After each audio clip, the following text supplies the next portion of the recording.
था माहे रमज़ान, तेरे आने से दिल खुश हुआ था और क्योंकि इबादत बढ़ा था। तेरे आने से दिल खुश हुआ था और क्योंकि इबादत बढ़ा था। अब दिल पे है गम का गलबा, अलविदा अलविदा। માશાલ્લાહ જો મારો બચ્ચો સૂઈ ગયો છે, એને હવે ફ્રોક ઉતારી અને નોર્મલ કપડાં પહેરાવી દીધા. કેમ સૂતી છે જો મેં ઝૂલા નાખ્યા તો મને આમ જોયું ને તો મેં કીધું લાવ એને કેપ્ચર કરું કેમ સૂતી છે. સૂતી વાગે છે. આપણે હલીમ માટે છે ને ઘઉં ને બાફવા મૂકી દીધા છે, દારૂ ને બધી વારાફરતી બફાઈ ને. ચલો માં આંગળી બેવડી પર જાયગી મેરા બચ્ચા.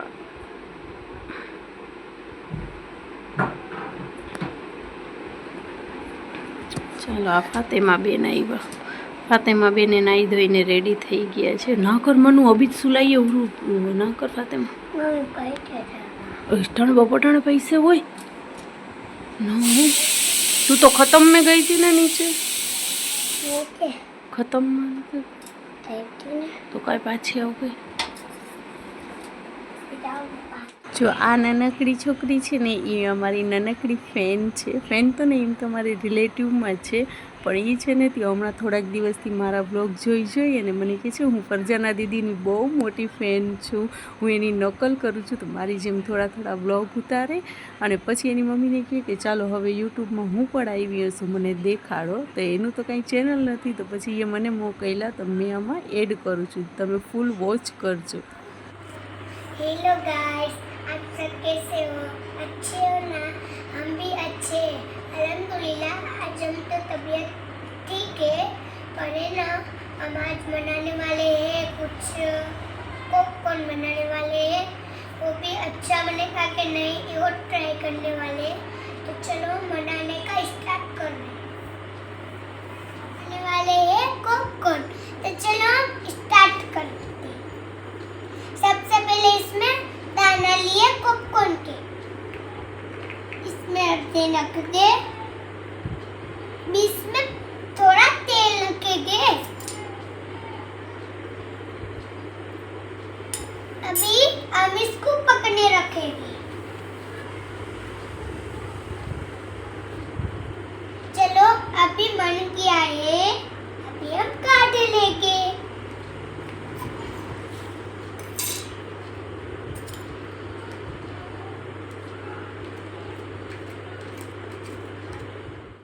अस्सलामुअलैकुम एवरीवन. तो केम छो તમે બધાય મજામાં ને? તો જે આપણે અલ્હમ્દુલિલ્લાહ મજામાં જ છીએ ને. હવે અત્યારે આપણે કરી છીએ, અત્યારે બપોર જ છે, સાંજ નથી થઈ, પણ આપણે તૈયારી કરી છીએ હલીમની.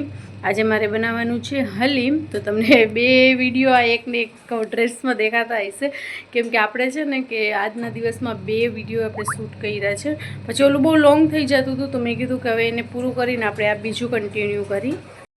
તો એટલા માટે થઈને પછી બહુ લાંબુ થઈ જાય તો તમને લોકોને કંટાળા આવે જોવામાં. તો આપણે એ વ્લોગને પહેલાં વ્લોગને એન્ડ કરી નાખ્યું અને આ બીજો વ્લોગ આપણે ચાલુ કરી દીધું છે આ એક જ દિવસમાં. ત્યાં ઓલું આપણે રાતથી ચાલુ કર્યું હતું, સવારે પૂરું કરી નાખ્યું બપોરે. અને હવે અત્યારે હું છે ને તે એક વસ્તુ જો તૈયારી કરું છું તમને દેખાડી. આ મેં રાતે ઘઉં પલાળ્યા હતા, એમાં જરાક એક હળદર અને મીઠું નાખીને મેં બાફી લીધા છે. અને હવે છે ને એને મિક્સરમાં આપણે એક આંટો ફેરવી નાખશું. સાવ પાવડર નહીં, પણ અધકચરા રહીએ ને એવો. આમ તો આ બફાઈ ગયા છે ઘઉં, છે ને ઘઉં બફાઈ ગયા છે, પણ હવે આપણે મિક્સરમાં નાખી અને એક આંટો ફેરવી લેશું તો અધકચરા થઈ જાય. ઓલા નકા છે ને ઘઉંના આવે ને કટકા, એ હોય ને તો એનાથી જ સરસ મજાનું થઈ જાય, એના આપણે પીસવાની કે જરૂર ના પડે.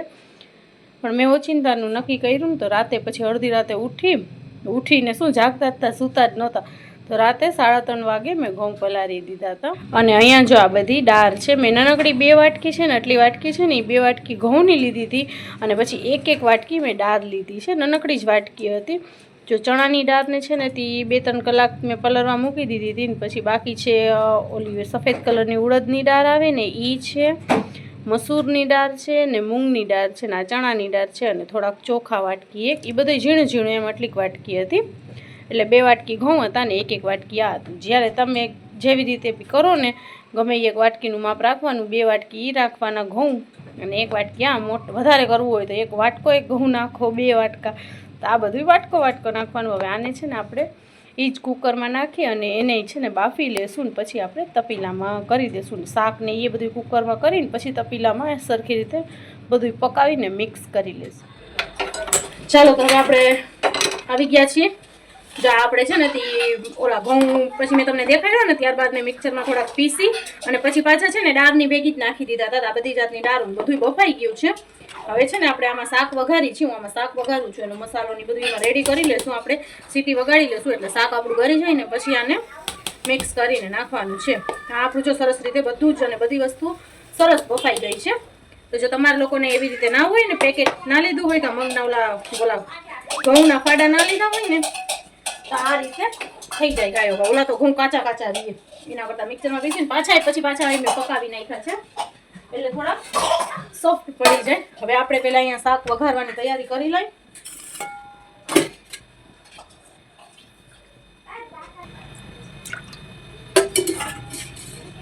ચાલો તો આપણે કુકરમાં તેલ નાખી દીધું છે. જો તમે પહેલા બિલિસ્તો કર્યો હોય ને તો બિલિસ્તાની ડુંગળી કાઢીને એમાં જે થોડીક વધે ને એની અંદર જ બધા મસાલા બધું નાખી દેવાનું. પણ મેં છે ને અત્યારે પહેલા શાક વઘારી દઉં છું પછી બિલિસ્તો કરીશ. આપણે પહેલા અંદર નાખશું થોડાક ખડા ગરમ મસાલા, થોડાક આપણે નાખશું ખડા ગરમ મસાલા,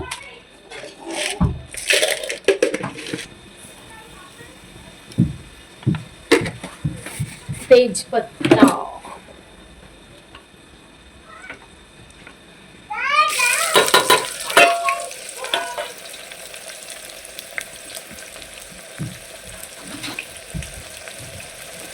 આપણે છે ને નોખું જ શાક વઘારી છે.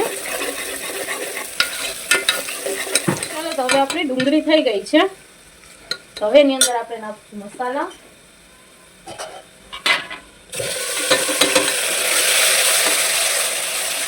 આમાં હતું આદુ, લસણ અને ગરમ મસાલો. પછી આ જે આપણે નાખ્યું ને આદુ, એમાં પીસવામાં મેં નાખ્યું તો આદુ લસણ, પછી મરચાં હતા, ગરમ મસાલો, જીરું અને બીજા નંબરમાં કોથમીર. હા આટલી વસ્તુ હતી.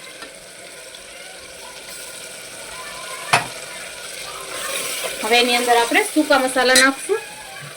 મેં મરચાઈ પીસવામાં નાખ્યા છે એટલે આપણે ચટણી છે ને લિમિટમાં નાખશું. બિસ્મિલ્લાહ.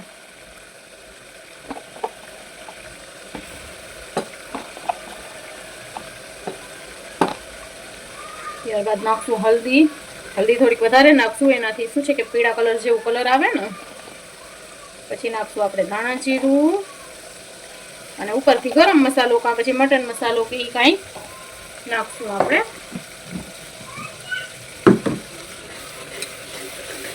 આ બધા મસાલા પહેલા સરસ રીતે પકાવીને પછી આપણે એની અંદર શાક નાખશું. તો શાક આપણે ધોઈને લઈ આવ્યા છીએ.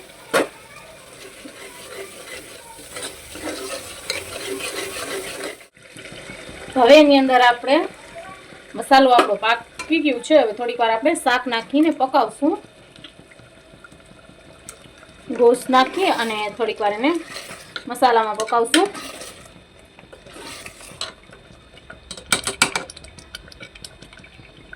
આપણે મસાલામાં મીઠું નથી નાખ્યું ને.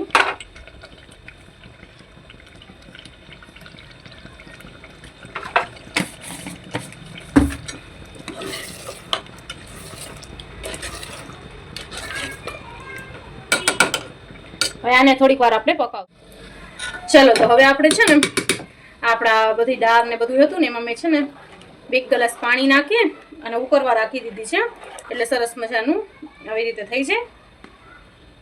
આમ ચમચો કરી અને બધા ગાંઠા ગાંઠા એટલે એમ કે એક સરખા હતા ને તો જરાક પાણી નાખીને એક સરખી થઈ જાય એટલા માટે ઉકળવા મૂકી દીધું છે.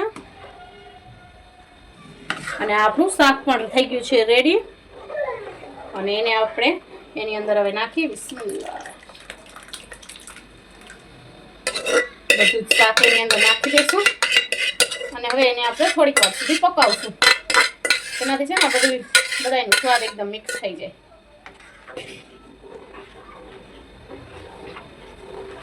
પૂરું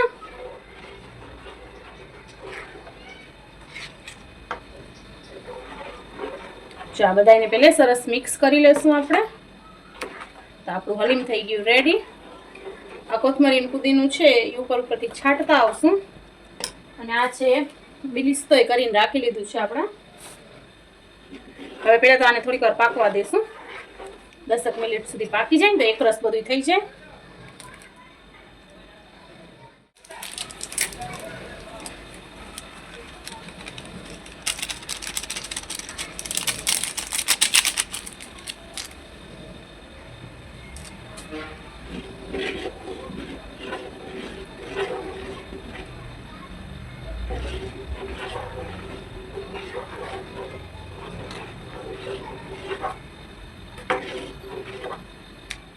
માશાલ્લાહ આપણું હલીમ થઈ ગયું છે રેડી. એકદમ જ ટેસ્ટી અને યમ્મી. ખુશ્બુ કેવી મસ્ત મસાલા આવે છે. ચાલો બધા ખાવા, જેને જેને ખાવું હોય. જો આપણું હલીમ થઈ ગયું છે રેડી.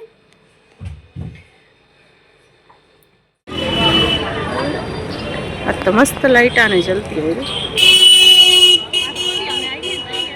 અમે આવ્યા નથી.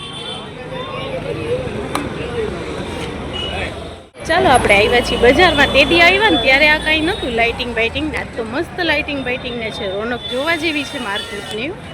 અમે આવ્યા છીએ, અમારે કામ છે, એક્સચેન્જ કરવાના છે કપડાં, તો એની માટે થઈને આવ્યા.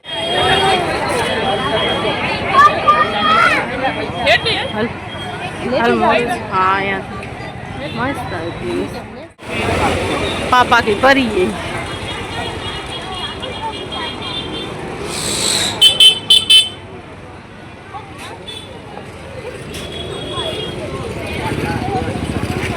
क्या लेती?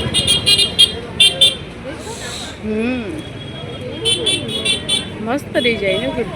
आ देख गुड. वाह आ सिंपल.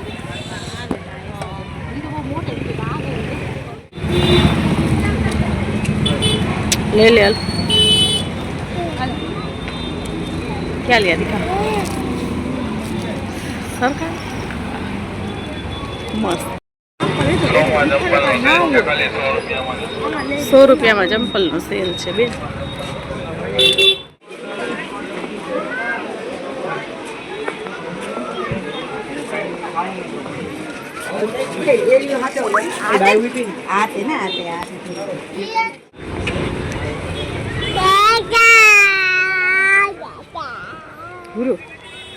એવું.